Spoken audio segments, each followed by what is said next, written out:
मैंडलोज stake holders matrix. जैसे तुमने अपनी पर्सनल लाइफ को इमेजिन किया, ठीक वैसे ही आपके बिजनेस के अंदर भी, बिजनेस की जिंदगी के, उसके लाइफ के अंदर भी, उसके डे टू डे वर्किंग के अंदर भी, उसके long term strategic execution process के अंदर भी, उसके long term strategic management process के अंदर भी बहुत सारे स्टेक होल्डर हैं जो डे टू डे बेसिस पे, short term long term basis पे कंपनी के साथ, ऑर्गेनाइजेशन के साथ इंटरेक्ट करते हैं and they keep power, influence and interest in the organisation. और बहुत सारे ऐसे होते हैं जिनका पावर तो बहुत होता है, इंटरेस्ट नहीं होता। बहुत सारे ऐसे होते हैं जिनका इंटरेस्ट तो बहुत होता है, पावर नहीं होता। बहुत सारे ऐसे होते हैं जिनके पास पावर एंड इंटरेस्ट दोनों होता है। ठीक है, इस मैट्रिक्स को हम पढ़ने जा रहे हैं। आपको मैट्रिक्स में एक तरह से पढ़ा चुका हूं, इस मैट्रिक्स को पढ़ने जा रहे हैं। इस मैट्रिक्स को हम स्टेक होल्डर्स एनालिसिस मैट्रिक्स भी बोलते हैं, पावर इंटरेस्ट मैट्रिक्स भी बोलते हैं। Before we go to that, what you have to do is, please आप जरा स्टेक होल्डर की डेफिनेशन मुझे समझा दीजिए, और नहीं तो जरा 1 मिनट के लिए इस पे ध्यान दीजिए और इसको रेफर कर लीजिए। मैं पहले स्टेक होल्डर आपसे डिस्कस करता हूं, अगले 2-3 मिनट तक types of stake holder discuss करूंगा, बहुत बेसिक बात है, एंड देन मैं मैट्रिक्स पे चलूंगा। 1 मिनट जरा इसको समझने की कोशिश करो। अगर तुम्हें खुद से समझ में आ जाता है, मेरा एफर्ट बच जाएगा।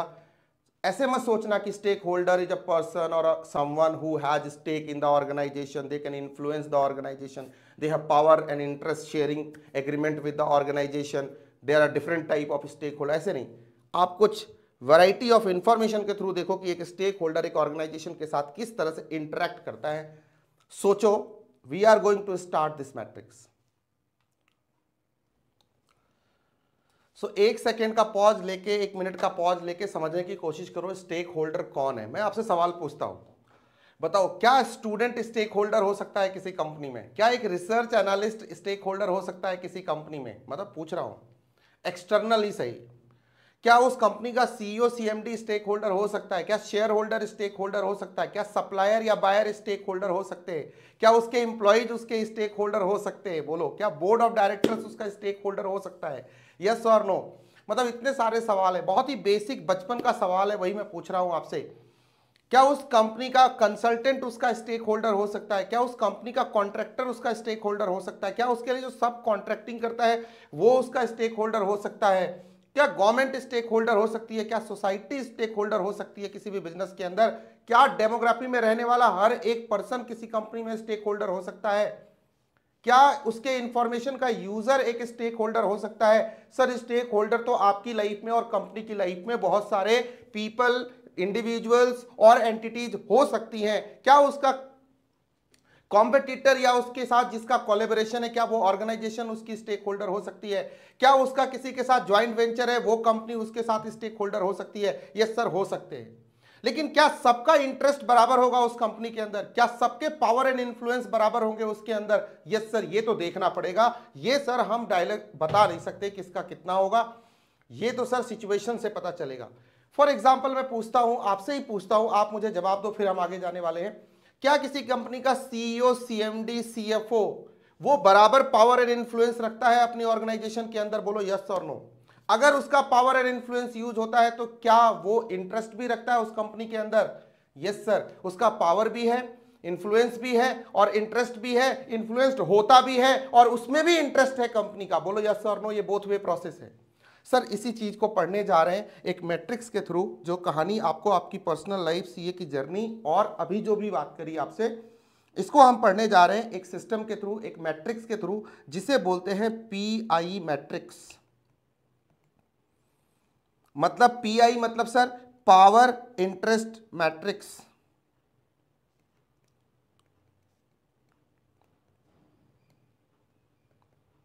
मैंडलो का शेयर होल्डर्स एनालिसिस मैट्रिक्स, मैंडलोज का share holder matrix, share holders analysis का मैट्रिक्स, जिसे हम पॉपुलरली पीआई मैट्रिक्स या पावर इंटरेस्ट मैट्रिक्स कहते हैं। ये 2x2 का एक मैट्रिक्स होगा जो मैं आपको अभी एक्सप्लेन कर चुका हूं। आपके सीए की जर्नी के साथ उसको एक्सप्लेन कर चुका हूं, आपके सारे स्टेक होल्डर बता दिए थे। अब किसी भी ऑर्गेनाइजेशन के अंदर जो स्टेक होल्डर होते हैं उनको अगर हमें डिफाइन करना हो, एग्जाम में क्वेश्चन आ जाए डिफाइन स्टेक होल्डर, तो भाई किसकी शक्ल देखेंगे? किसी की नहीं सर, डिफाइन कर देंगे। नोटो, कॉपी निकालो, स्टेक होल्डर लिखो, इंडिविजुअल और individuals and entities who have power to influence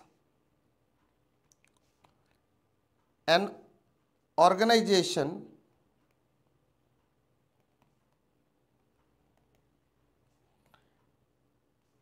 and interest in it, as well as the organization can also influence and have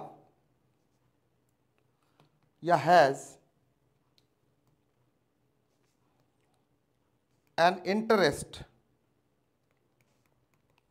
in those individuals or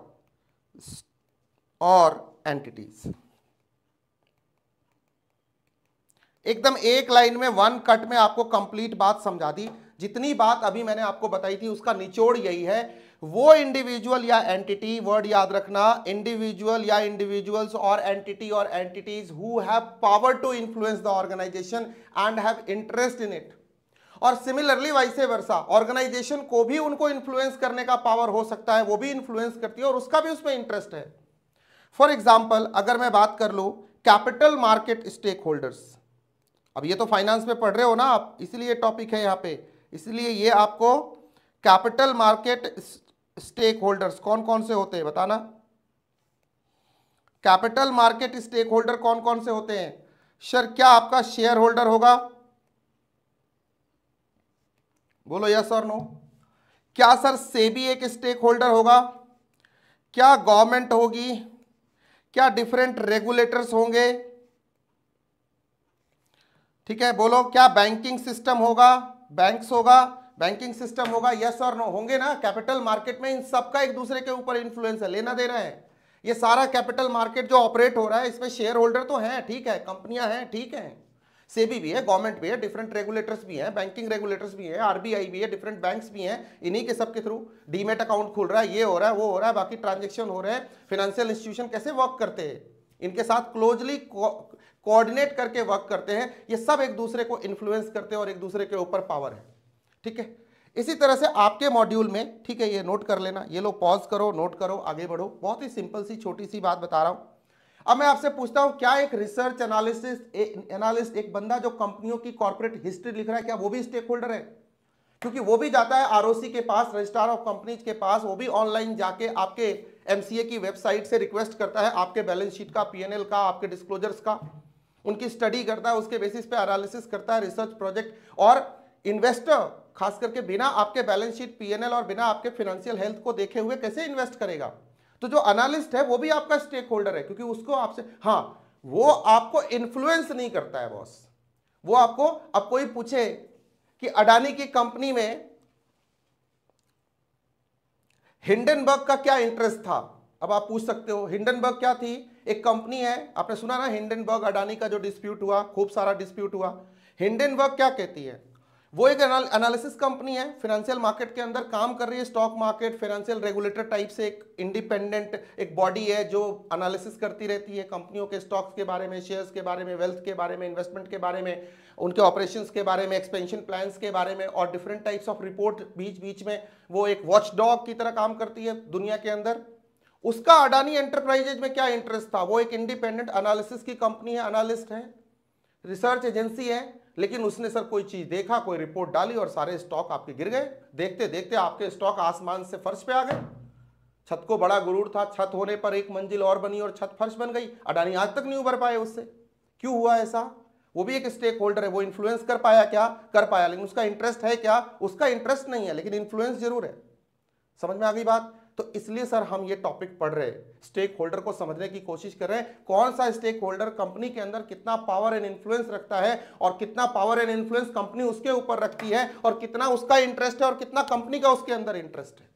तो sir ये तो आपको भी पता है कि अलग अलग लोगों के, अलग अलग स्टेक होल्डर के अलग अलग level of power and interest होते हैं, तो पीआई इंडेक्स पे सब अलग अलग जाएंगे। क्लियर है? लॉक किया जाए सर, इतनी बात समझ में आ गई। अब मित्रों चलिए आगे, अब बुक को आ जाओ जरा, 2 मिनट में कंक्लूड कर देते हैं इस पोर्शन को, और फिर चलते हैं मैट्रिक्स के ऊपर। अ firm may be viewed as, read करेंगे साहब, मॉड्यूल की रीडिंग बहुत जरूरी है, पेज नंबर 65। चाहे आप लाख ज्ञान समझ लीजिए, डेफिनेशन लिख लीजिए, नोटिंग कर लीजिए, लेकिन रीडिंग पूरी करेंगे आप मेरे साथ। A firm may be viewed as a coalition of stake holder, all those individuals and entities that have a stake in its success and can impact it as well। किसी भी कंपनी में जिनका stake हो, वो stake holder है। Thus it may be reiterated that the stakeholder can be defined as any person, group or individual, internal or external, that has an interest in or impact on the business or corporate strategy of the organization। मतलब वो कोई भी जो company में interest रखता हो, उसकी corporate strategy को इंपैक्ट कर सकता हो, उसके फाइनेंशियल हेल्थ को इंपैक्ट कर सकता हो वो, या उसके ऑपरेशन को इंपैक्ट कर सकता हो, वो स्टेक होल्डर है। Employee, yes, they have the power to influence the strategy or performance of the organization। Very good। It is important to first identify the key stakeholders। Each stakeholder exert a different level of influence that can have differing level of interest in the organization। Sir यही sentence, यही वाला paragraph आपके question का base बनेगा, और आपसे पूछ दिया जाएगा कि मैंडलोज मैट्रिक्स बताइए। सिंपल सा। और सर ये बहुत इंपॉर्टेंट है, इस अटेम्प्ट में 5 मार्क्स का क्वेश्चन तो यहां से आना है। सर स्टेक होल्डर कौन कौन से है? कैपिटल मार्केट के, प्रोडक्ट मार्केट के, ऑर्गेनाइजेशन के स्टेक होल्डर हो सकते हैं, जिसमें इंप्लॉई, मैनेजर, नॉन मैनेजर सब आ सकते हैं। ये सब तो बेसिक बातें हैं बचपन की। यहां देखो मैंने एक स्टेक होल्डर का रिलेशनशिप स्टैब्लिश किया है, ये आप रीड करेंगे या देखेंगे घूर घूर के सिर्फ, और कुछ नहीं है इसमें, कोई खास बात नहीं है। ये वाला हम लास्ट में करते हैं। आ जाओ सबसे पहले चलते हैं हम मैंडलोज स्टेक होल्डर मैट्रिक्स को पढ़ने के लिए। ठीक है, मैंडलोज स्टेक होल्डर मैट्रिक्स, जिसे हम स्टेक होल्डर एनालिसिस मैट्रिक्स भी बोलते हैं, और जिसे हम पावर इंटरेस्ट मैट्रिक्स भी बोलते हैं। पीआई मैट्रिक्स आप याद रखेंगे, स्टेक होल्डर एनालिसिस मैट्रिक्स या पीआई मैट्रिक्स के नाम से याद रखेंगे। सर ये मैट्रिक्स है क्या? जरा आप बना के दिखाओ, जरा मैं इसका लॉजिक समझाता हूं आपको। मैंने आपसे ना 2 चीजों की बात करी।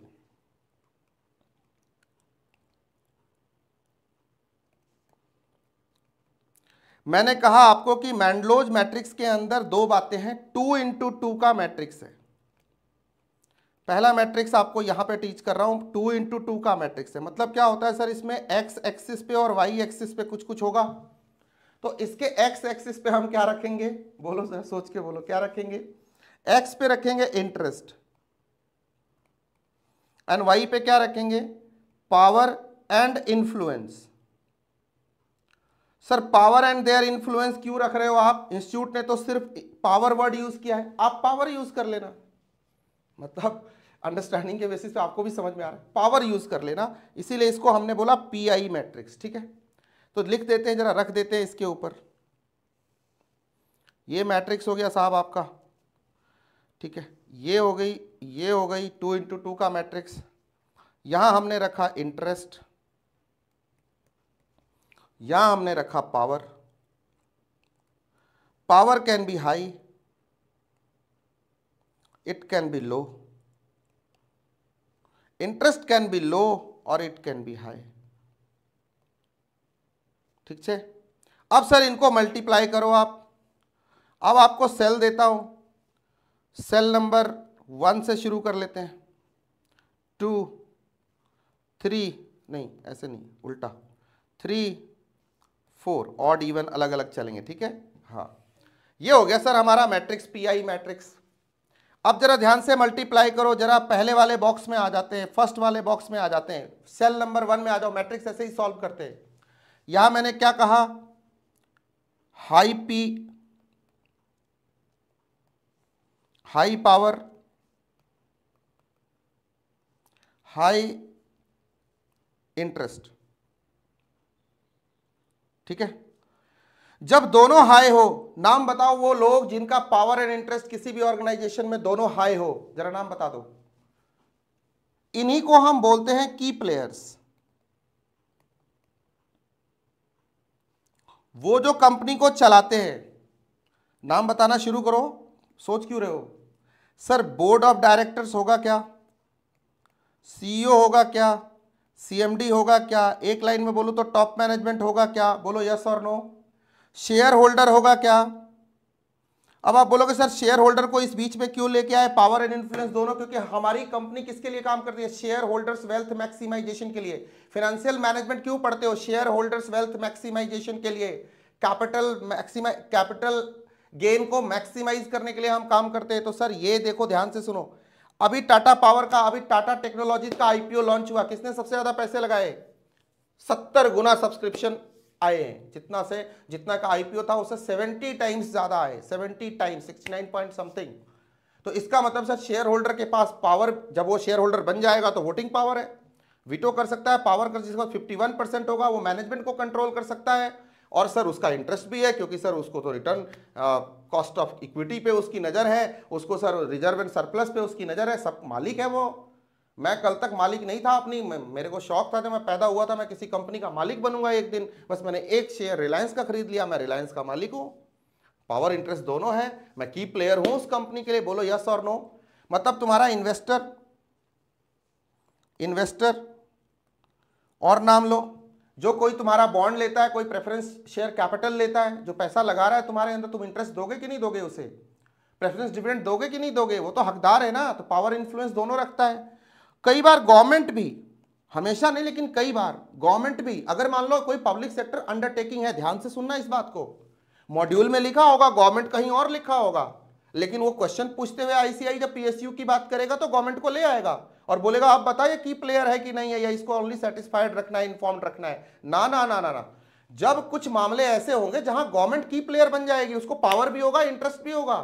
स्पेशल इकोनॉमिक जोन में जो कंपनियां हैं उनके लिए जरा बता दो, पावर इंटरेस्ट दोनों है ना? बोलो यस और नो। समझना इस बात को, वो लकीर के फकीर, वो रटी रटाई तोते वाली बातें नहीं समझना, ठीक है? पीएसयू के केस में government can be the key player, that's it. हो गया ना सर? ये सेल आपने डिफाइन कर दिया। सेल नंबर 2 में आते हैं। सेल नंबर 2 कहता है सर हाई पी बट लो आई। इसका मतलब क्या हो गया? हाई पी बट लो आई, मतलब इसका पावर बहुत है, इंटरेस्ट लेकिन इसका कोई नहीं है ज्यादा आपके अंदर, इंटरेस्ट नहीं है सर आपके अंदर। क्या मतलब हुआ? क्या मतलब हुआ? नाम दो, एग्जाम्पल दो, बोलो, सोच के देखो। कस्टमर है क्या? बैंक है क्या? पैसे के लिए आपके यहां? गवर्नमेंट है क्या?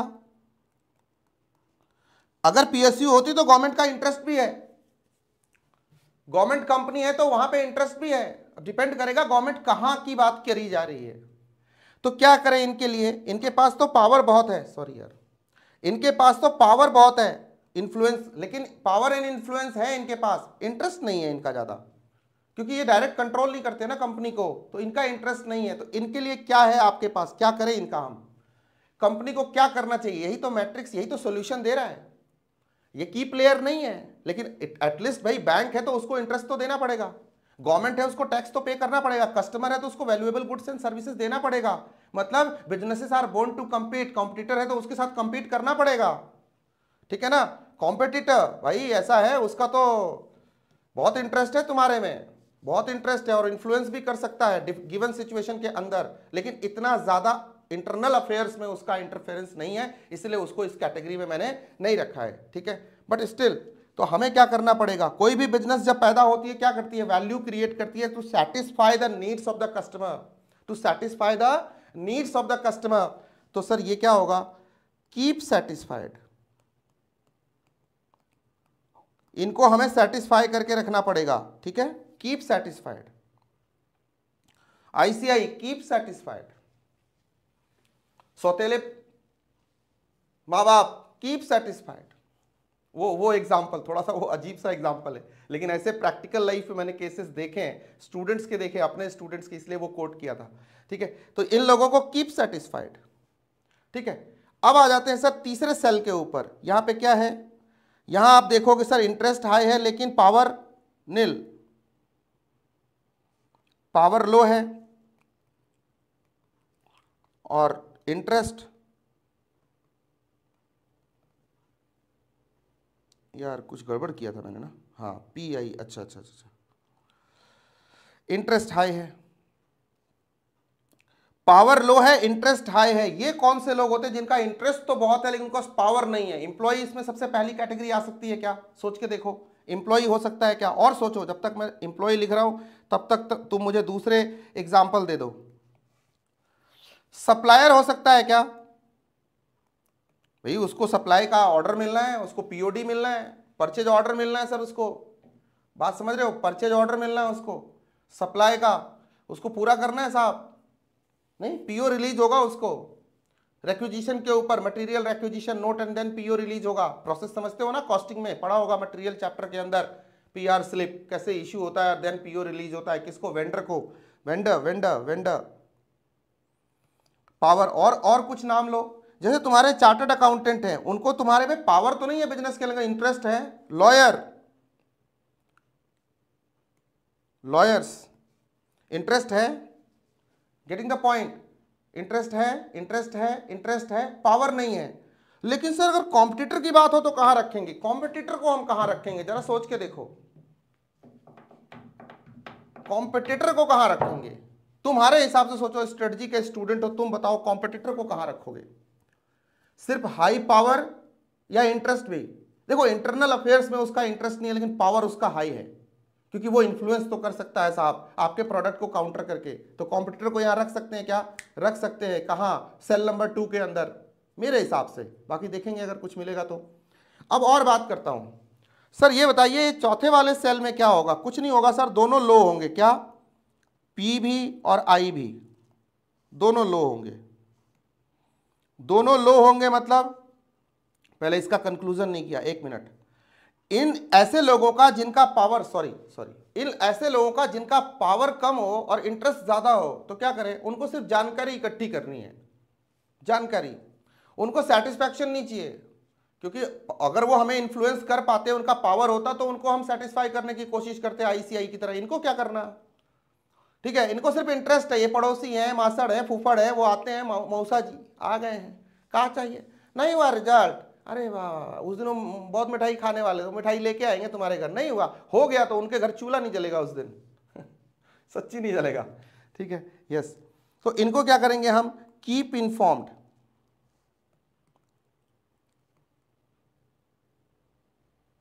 Keep informed. और सबसे लास्ट वाला क्या होगा सर? ये ना, इनमें कोई ज्यादा एफर्ट मारने की जरूरत नहीं है, मिनिमम एफर्ट।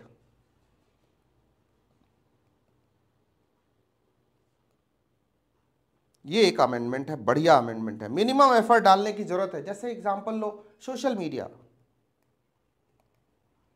सोशल मीडिया किसी कंपनी के बारे में कुछ बात कर रही है या उस पर कुछ चल रहा है, तो चलने दो, क्या फर्क पड़ता है अपने को? ना वो हमें इन्फ्लुएंस कर सकता है, ना उसका इंटरेस्ट है हमारे ऊपर, नहीं है ना।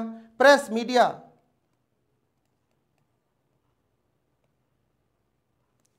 रिसर्चर,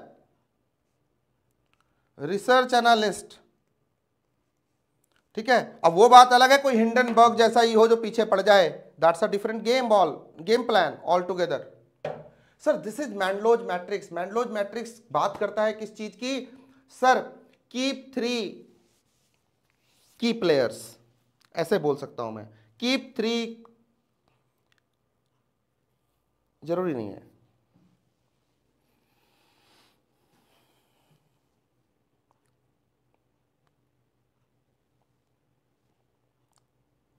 एक मिनट, मिनिमम एफर्ट, या इसको, इसके लिए इंस्टीट्यूट ने एक वर्ड और यूज किया है, ये लो प्रायोरिटी है। एक मेमोरी कोड बनाने की कोशिश कर रहा हूं, आपके सामने ही बना देता हूं। लो प्रायोरिटी है मतलब cell number 4 is our lowest priority, because ना तो उनका पावर है ना इन्फ्लुएंस है हमारे ऑर्गेनाइजेशन के अंदर, ठीक है। Imagine about any organisation and you will see these kind of people surrounding the organisation, being the stake holder, have different types of power and influence over the organisation. Sir इसके लिए एक formula दे देता हूं, keep 3 on low priority.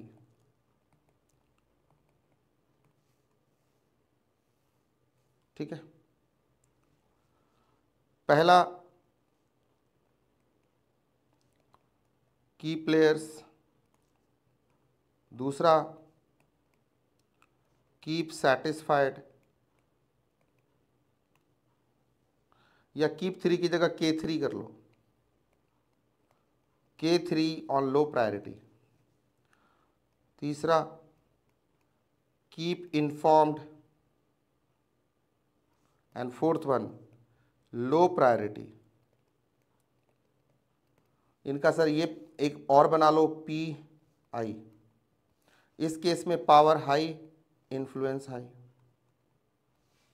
Keep satisfied के case में power high, interest लो, power high, interest लो। Keep informed के case में ये लो, ये हाई, इसमें दोनों लो।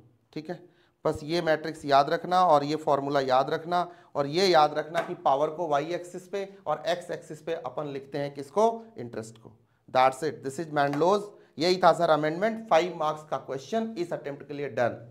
सीधा क्वेश्चन आएगा, या पूरी एक स्टेक होल्डर की कहानी होगी, एक स्टोरी होगी, और उसके पीछे लगा होगा कि भाई इन स्टेक होल्डर के पावर एंड इंटरेस्ट को हम कैसे बैलेंस करेंगे, कैसे चेक करेंगे, क्या स्ट्रैटेजी बनाएंगे। तो स्ट्रैटेजी क्लियर है, K3 on low priority, K3 keep K3 on low priority, K for key player, K for keep satisfied, K for keep informed, answer low priority. Low priority, minimal effort इनमें डालना है। Strategy clear है stakeholders के बारे में। Finance में भी यही स्ट्रैटेजी लगेगी और यहां भी यही स्ट्रैटेजी लगेगी। बात खत्म, लॉक करो, नोट करो, फिर आगे बात करेंगे। कहां से शुरू किया था, स्टेक होल्डर से शुरू किया था। सर एक बार पॉज करके नोट कर लीजिए सारा, 1 सेकेंड लगाइए प्लीज, नोट कीजिए, फिर आगे जाएंगे। पहले यहां तक नोट कीजिए, स्टेक होल्डर समझिए, फिर मैंडलोज भाई साहब का ये मैट्रिक्स नोट कीजिए, अच्छे से नोट कीजिए। फिर उसके बाद सर ये छोटू सा टेबल नोट कर लीजिए, और इससे ज्यादा आपको कुछ और नोट करने की जरूरत नहीं है, क्योंकि इतने से ही आप पूरा आंसर कर देंगे। अब हम मॉड्यूल रीड करने जा रहे हैं, देखना कितना आसान लगेगा। ओके बॉस, अब आप इसको नोट करते रहना। अब आप फटाफट मॉड्यूल निकाल लो, थोड़ा मॉड्यूल से रीडिंग करते हैं। रीडिंग बहुत जरूरी है, एक एक पॉइंट देखेंगे, MCQ पॉइंट देखेंगे, इस पूरे मैट्रिक्स को बहुत अच्छे से कंक्लूड करेंगे। वेरी वेरी हॉट, इधर मार्क कर लो। 5 मार्क्स के लिए एक क्वेश्चन एकदम इस अटेम्प्ट में रहने वाला है, मार्क कर लो भाई। एक क्वेश्चन आउट कर रहा हूं, आपका क्वेश्चन पेपर आउट कर रहा हूं। The Mendelow's share holder matrix, yes you are ready. 66 number page के बॉटम में आ जाइए please. Also known as stake holder analysis matrix and PI, बोले तो पावर इंटरेस्ट मैट्रिक्स। याद रखना PI मैट्रिक्स लिख देता हूं, ठीक है। Is a simple framework to help manage key stake holders. मैं किस स्टेक होल्डर को कितनी औकात दूं, ये सर MP सर, बच्चे ध्यान से सुनिए, MP सर। और जो मेन बातें मैंने हाईलाइट की हैं, ये है सर आपकी मासियां, मार्किंग स्कीम्स, याद रखना। To help manage key stake holders, भाई जिसका जितना पावर, जितना इन्फ्लुएंस, उसके हिसाब से उसकी इज्जत। जिसकी रही भावना जैसी, प्रभु मूरत देखी तिन तैसी। बात खत्म, ओके, ठोको ताली। Managing a project is extremely complicated as it involves managing the competing interest of various stakeholders.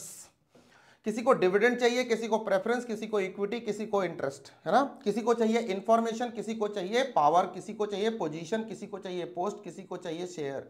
Sir अलग अलग लोगों के, किसी को चाहिए रिसीवेबल, किसी को देना है पेमेंट। सर अलग अलग के अलग अलग स्टेक्स हैं। Who needs to know what and when, who needs to give their feedback and who has the final approval can be confusing. किसका क्या रोल है, किस स्टेक होल्डर के पास क्या पावर्स हैं, क्या इन्फ्लुएंस है, क्या इंटरेस्ट है, ये डिसाइड करना एक मुश्किल बात होती है। इसीलिए ये मैट्रिक्स बना के आपको मैंडलो ने बिल्कुल क्लियर कर दिया कि now you can prioritise who is low priority, who is high priority, who is key player, who is your whom do you need to keep satisfied, whom do you need to keep informed. Got the point? Yes. However, managing stakeholders is critical to the success of a project. This is where a stakeholder analysis matrix, Menlo's matrix, can help. Very good. Menlo suggests that one should always analyze stakeholder groups based on power, the ability to influence power, the ability to influence organisation strategy and resources, इसको note कर लीजिए, ये आपको MS के अंदर ये point आपको mention करना होगा, तभी वो एग्जामिनर आपको मार्क्स देगा। एंड दूसरा interest, how interested they are in the organisation succeeding, मतलब सीधी सी बात है, या प्रोसीडिंग्स, किस तरह से वो इंटरेस्टेड है। सर ये दोनों को डिफाइन करना कोई मुश्किल बात नहीं थी, इसके लिए कोई नोट लेने की जरूरत नहीं है, लेकिन आपको पावर को और इंटरेस्ट को एक लाइन में एक्सप्लेन कर देना है। पावर मतलब the ability to influence, and interest मतलब how they are interested in the organisations day to day activities.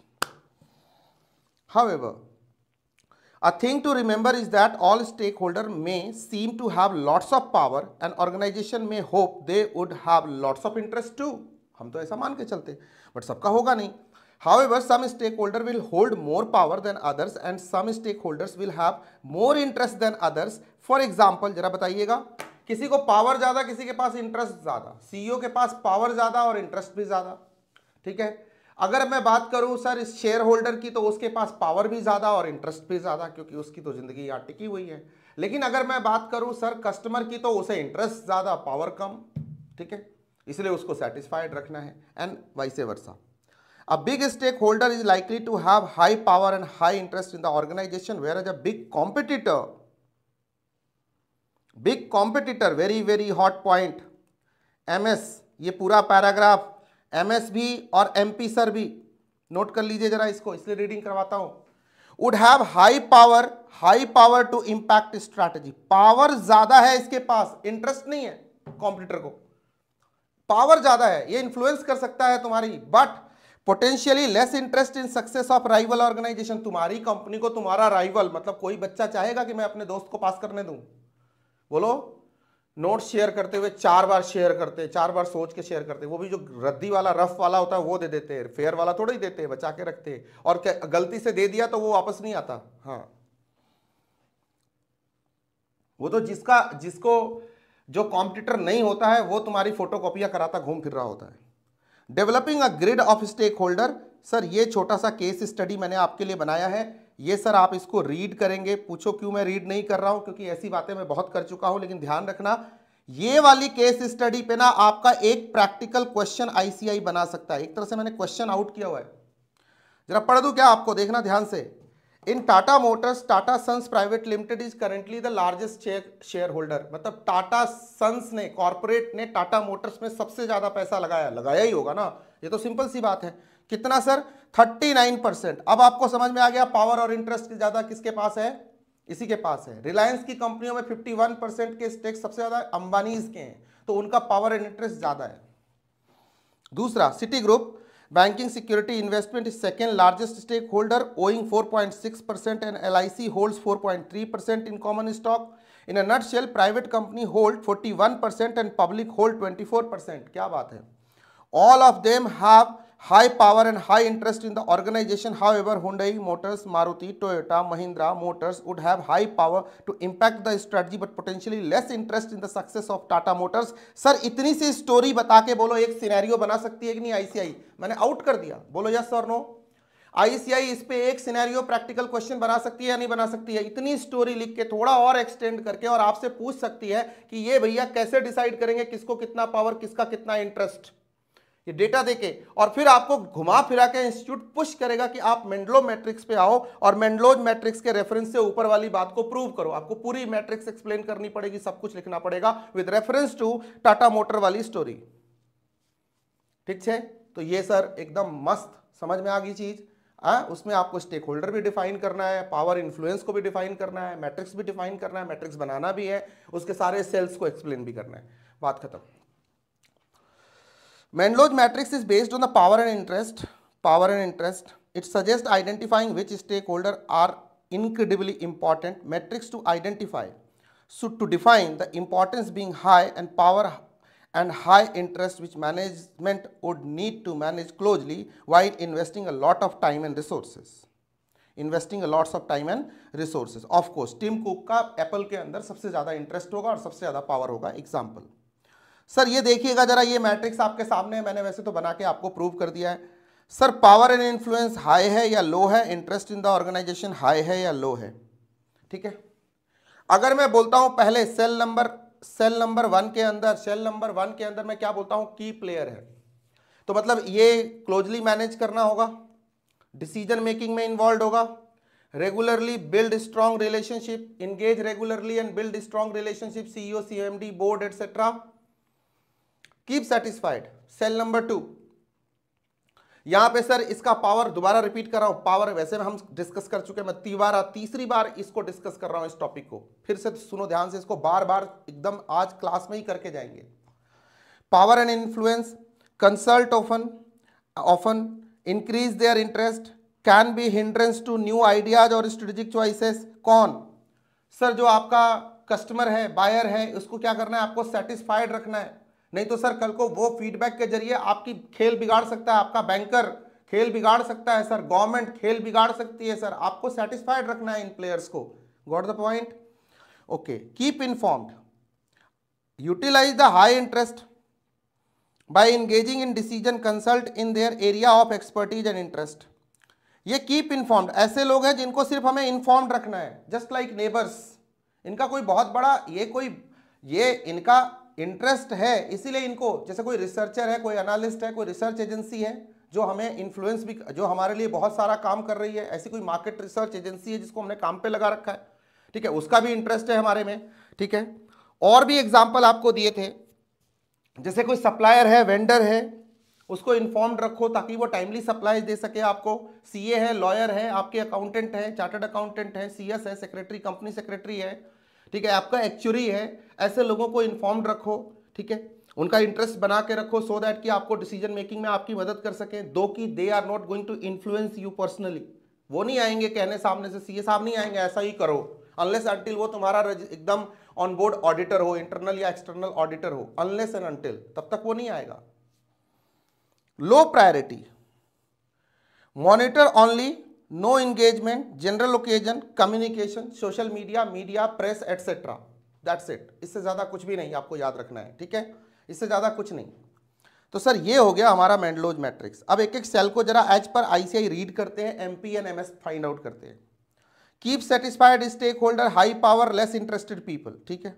Organisation should put in enough work with these people to keep them satisfied. वही जो boxes में लिखा था ना, वही यहां पे लिखा है विथ एग्जाम्पल, ये तो मैंने आपको करा दिए सारे, जस्ट रीड इट। आंसर ये एमसीक्यू के लिए भी इंपॉर्टेंट है सर, ये आपके डिस्क्रिप्टिव क्वेश्चन के लिए भी इंपॉर्टेंट है, और सर ये आपके प्रैक्टिकल क्वेश्चन के लिए भी इंपॉर्टेंट है। Get ready with every aspect. मैंने इसमें केस के थ्रू, एक एग्जांपल के थ्रू आपको प्रैक्टिकल क्वेश्चन का सिनेरियो भी दिखा दिया, कैसा बनेगा क्वेश्चन, ठीक है। डन सर, ये और ये डन।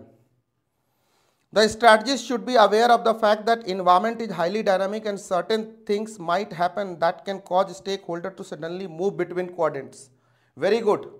ये बात मैंने आपको शुरू में ही बता दी थी कि ऐसा है कि जो ऊपर मैंने अलग अलग मैट्रिक्स, अलग अलग शेल के अंदर जो लोगों को प्लेस किया था, जरूरी नहीं कि हमेशा ये मैट्रिक्स ऐसा ही दिखता रहेगा।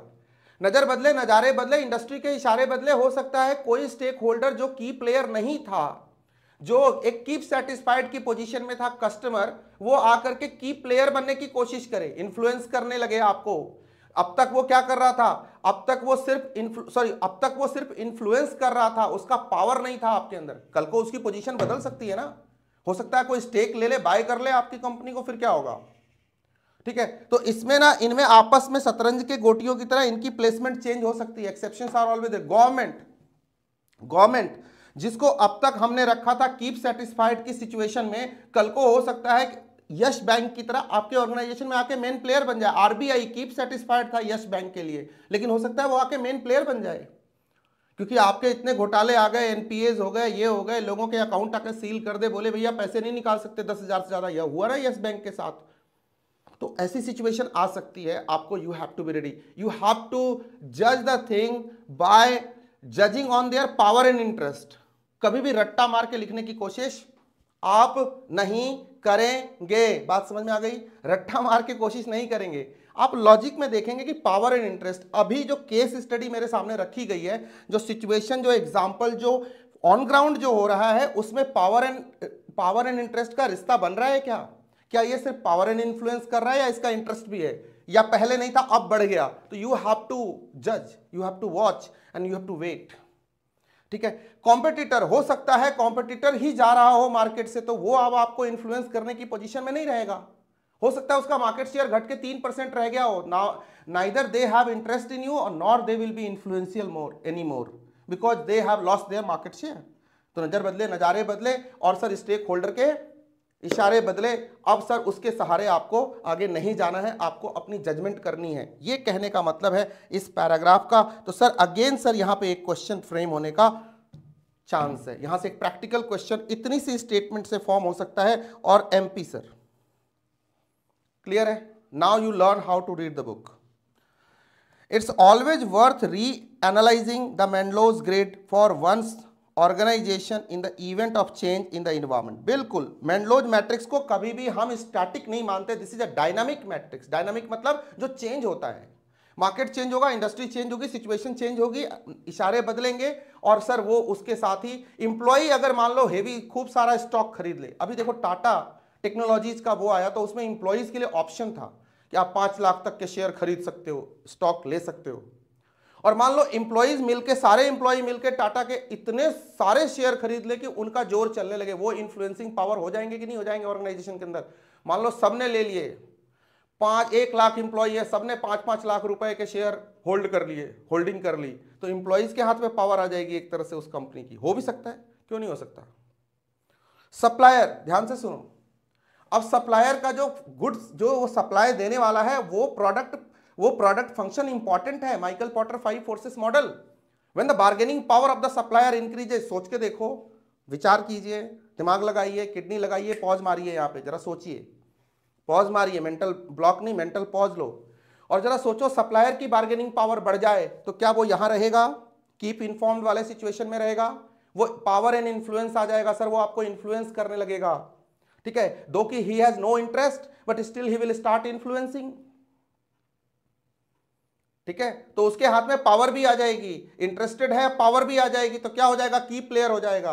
हो सकता है क्या, हो सकता है, ठीक है, हो सकता है, इंटरेस्ट तो था ही और उसका प्रोडक्ट फंक्शन इंपॉर्टेंट हो गया, तो minimising the cost and maximising the value वाले लफड़े को तो इन्फ्लुएंस करना शुरू कर देगा।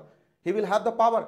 बायर नॉलेजेबल है तो वो पावरफुल होगा कि नहीं होगा, bargaining power of the buyer. Threat of new entrant, जरा सोच के देखो तो सर उसकी मैट्रिक्स चेंज होगी कि नहीं होगी। मतलब ऑब्वियसली अगर मान लो कोई आपका कॉम्पिटिटर था और वो आपको बाय करने में आ गया, वो आपको अक्वायर करना चाहता है, तो बायर ध्यान से सुनो, आपका, सॉरी बायर कह रहा हूं, आपका कॉम्पिटिटर, हमने कहां कंसीडर किया था कॉम्पिटिटर को, इन्फ्लुएंस जिसका हाई होगा बट लेस इंटरेस्ट होगा, हाई इन्फ्लुएंस लेस इंटरेस्ट, ये वाला कीप सेटिस्फाइड स्टेक होल्डर की पोजीशन पे वो आएगा। ठीक है, उसका इन्फ्लुएंस ज्यादा होगा लेकिन आपकी ऑर्गेनाइजेशन की एक्टिविटी में इंटरेस्ट नहीं होगा। जब तक बिग बाजार को रिलायंस रिटेल लेना नहीं चाहता था तब तक तो वो कीप सेटिस्फाइड की पोजीशन पे था, लेकिन जब उसको एक्विजिशन के लिए गया तो वो कॉम्पिटिटर अब उसका की प्लेयर हो जाएगा, क्योंकि वो उसको इन्फ्लुएंस करने जा रहा है, उसको एक्वायर करने जा रहा है, होस्टाइल मर्जर होगा, तो सर वो तो इन्फ्लुएंसर भी हो जाएगा और इंटरेस्टेड पीपल भी हो जाएगा, की प्लेयर हो जाएगा वो। Getting the point. तो सर इस तरह से आपकी चीजें बदल सकती है, यही इस सेंटेंस का मतलब है। सर इस पे भी प्रैक्टिकल क्वेश्चन आ सकता है, तो सर इसके लिए आप रहेंगे रेडी, तैयार। मैंने हर एंगल से आपको मेंडलोज मैट्रिक्स को एक्सप्लेन कर दिया। Now you are wise enough and now you can move ahead.